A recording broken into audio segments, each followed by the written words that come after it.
ଆଜି ପୁପୁ ମୋମୋ ହଉଛି ବୋଲି ଜାଣିନି ନା ରାମଲୀଳା ରେଲସେଲକୁ ପଳେଇ ଯାଇଛି।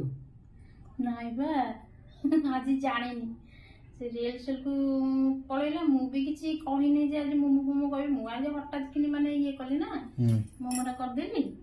ଆଉ ସେ ଜାଣିନି, ଦେଖିଲେ କିନ୍ତୁ ଭାରି ଖୁସି ହେଇଯିବ।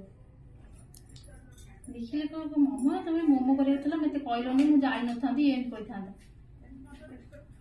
ହେଲା। ସେ ଦେଖିବ ଖାଲି, ସେ ଆସିଲେ ଭାରି ଖୁସି ହେଇଯିବ।